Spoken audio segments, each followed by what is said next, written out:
Hi everyone, hi Nick.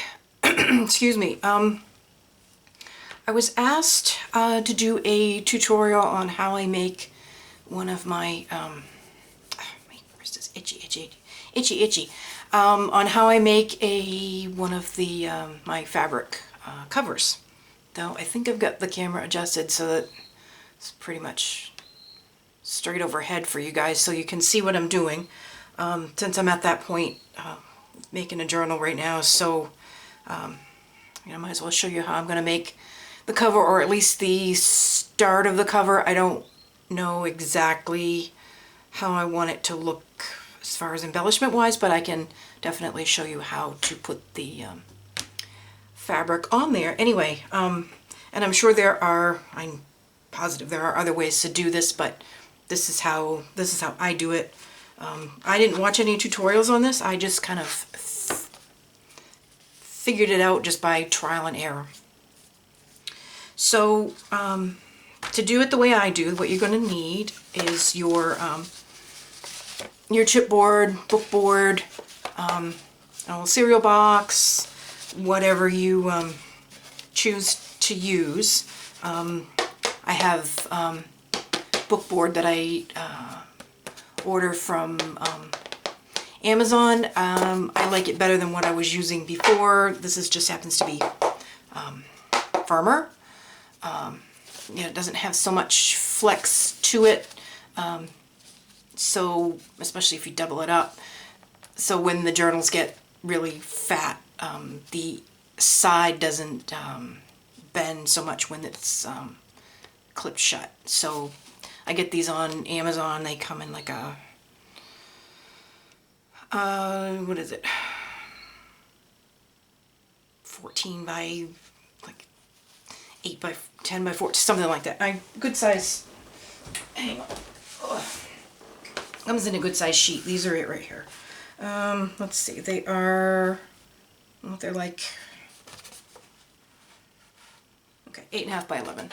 So these are it. And to do one of my big hardcover journals, I use 2 of them, and I have it cut in such a way that I cut the side, and then I can get the spine off one.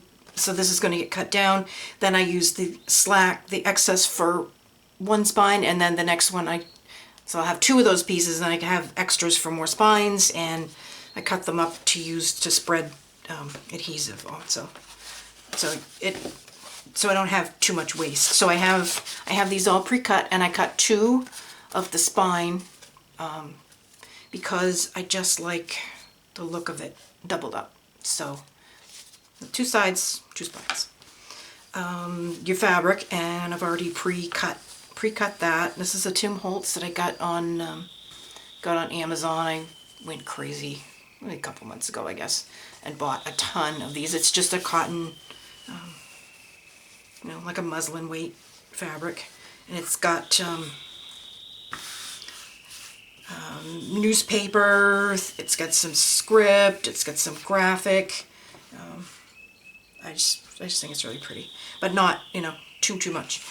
And then I also have my paper for the inside, or you can do it that way, or another, and I'm just going to show you as an example. You can have fabric on the inside or paper.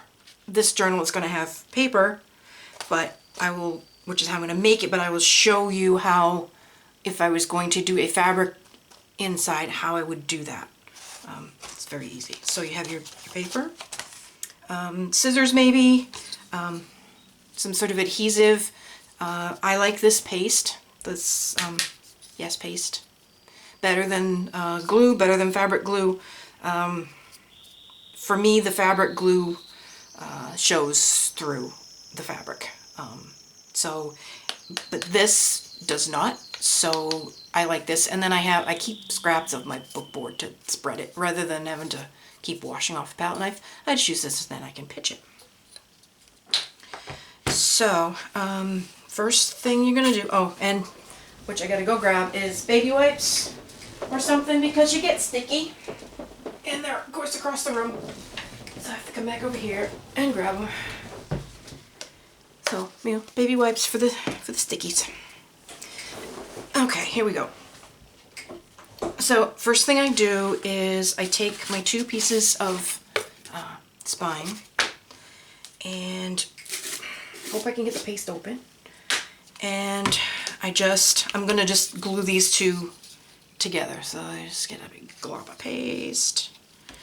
And then I just use this like you're spreading frosting. And you just want to make a thin layer. And you don't have to be absolutely perfect. And this is water soluble, so if you get it on yourself, on your phone, on whatever, on your mat, it will come off. I've done all of that. So I've got a thin layer on there, and then I'm just going to stick these 2 together. Like that. So now I have the 2. If you want a more decorative spine,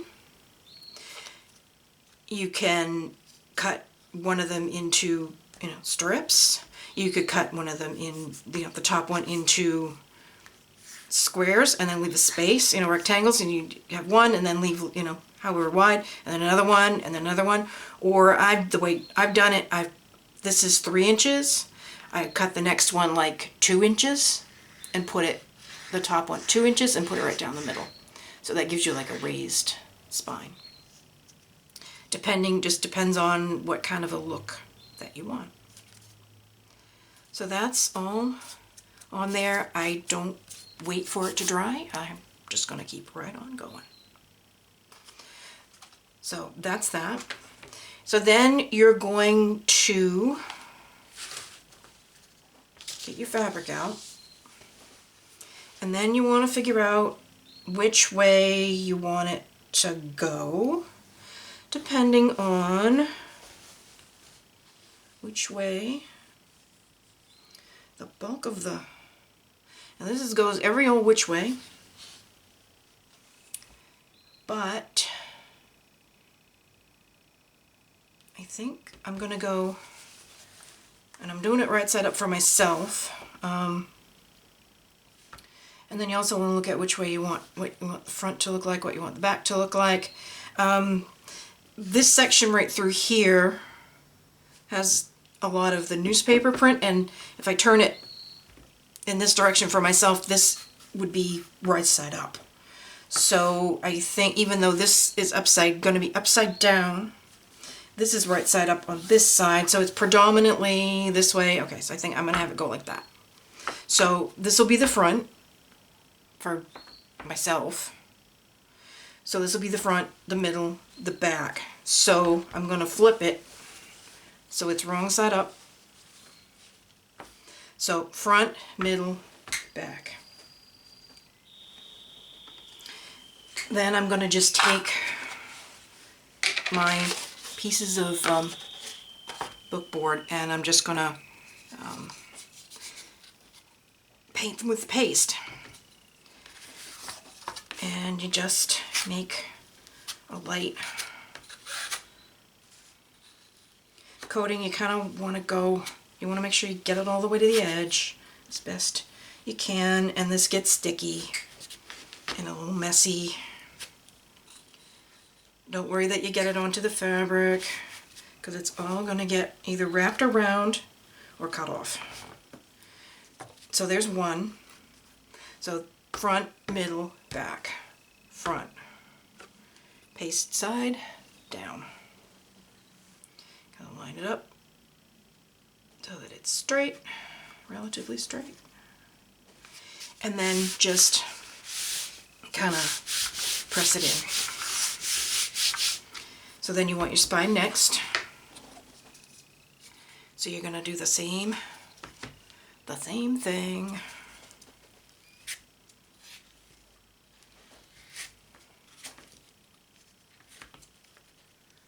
Messy, messy, messy. And you kind of want to let this get a little bit down onto the edge here. And I'll tell you why in a sec.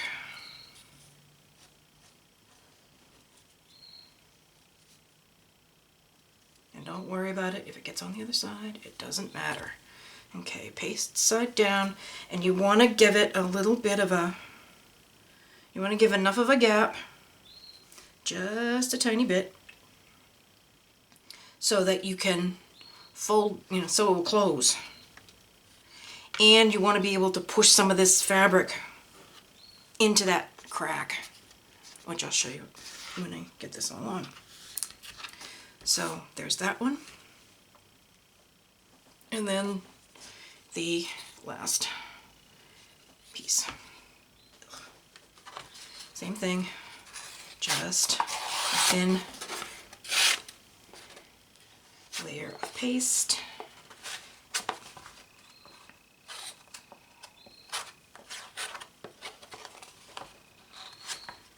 I tried this, the first time I did this, I tried it with, what did I use? Score tape, I think. And I just went around the edges like I would on the book board, like I would with paper, and then the fabric was kind of loose. And I didn't like, well, you're all done with that, so I just toss them. I didn't like how that looked. So I started playing around with different things, and I tried different glue. I tried just the regular glue. I tried fabric glue, but I just really like how the paste works the best. All right, so we're all lined up like that. And now I'm going to get some of the sticky off.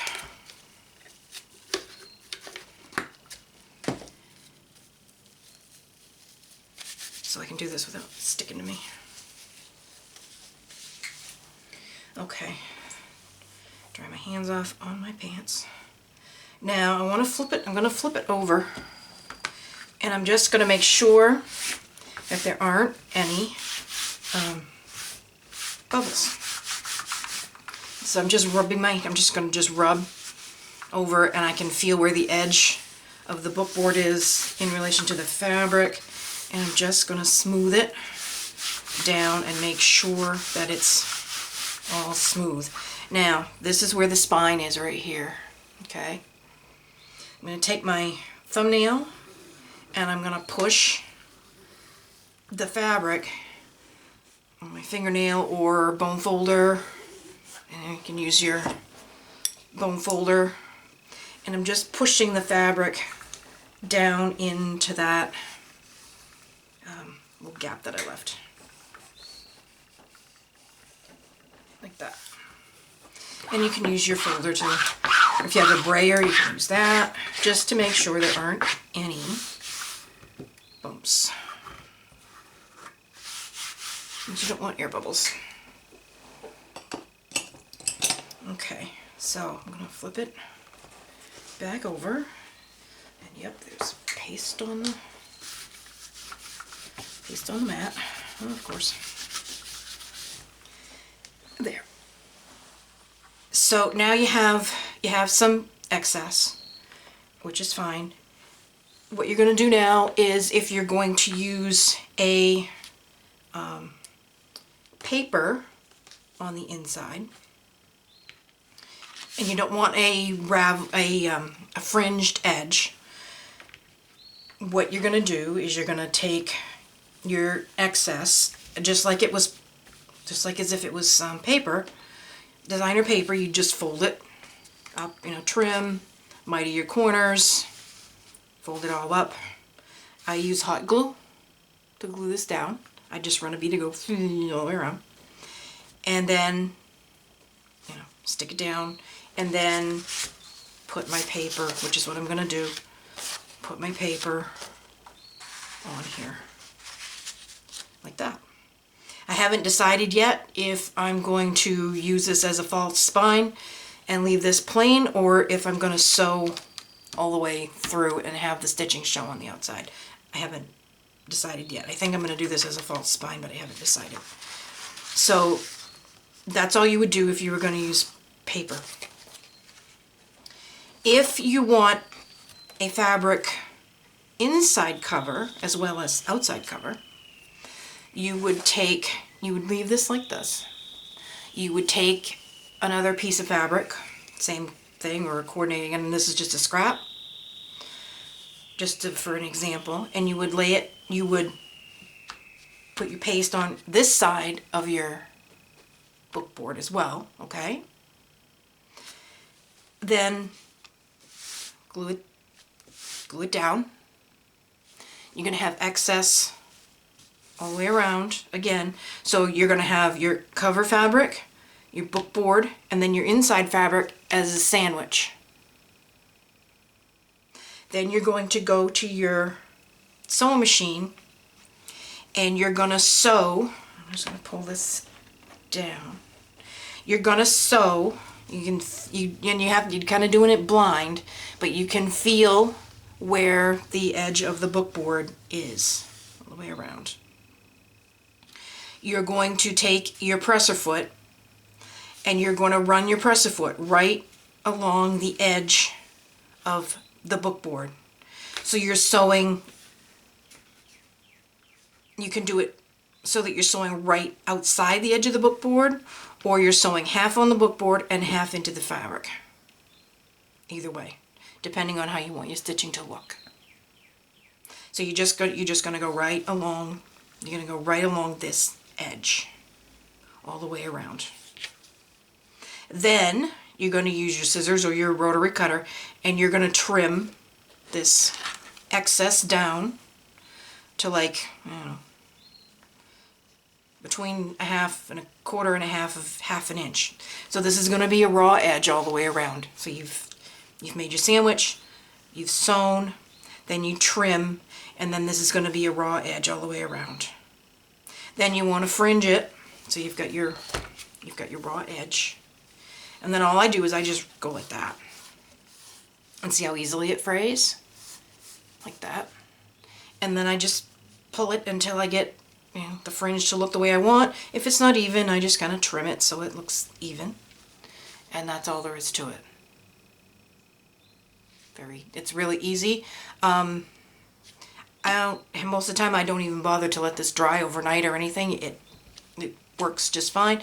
You might want to, which I usually do anyway, is I will leave it sitting this way if I'm afraid it's not going to stay. I'll leave it sit like that so that everything will kind of settle and it will stay folded like this if I'm doing a fabric on the inside and outside. But if I'm doing paper, this is going to crease, so I'm not going to have an issue. I'll just leave it and the paper will kind of hold it. So that's it. That's it. It's really easy. The rest of the cover is going to look something like this. I decorate my covers at the end, so I haven't really settled on what this is going to look like, but my mother gave me a whole bunch of these gorgeous hand, I think maybe they're knitted lace, I'm not 100% sure, but they are made by her great-grandmother, so it'd be my great-great-grandmother on the Tingley side, so that's would be through my maternal grandfather. So, you know, these are well over 100 years old, and she gave me a whole bunch of them. They're just this. I've got this one square, bunch of circles in different patterns.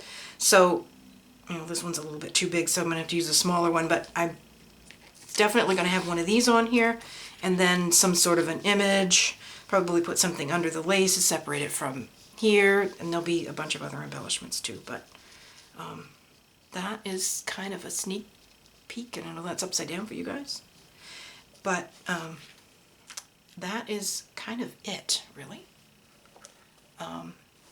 If you have any questions, please don't hesitate to ask. I will try to clarify. This isn't really the easiest thing in the world to explain, actually. So if you have any questions, please don't hesitate to ask, and I will be back when I have this journal done. So see you next time. Bye.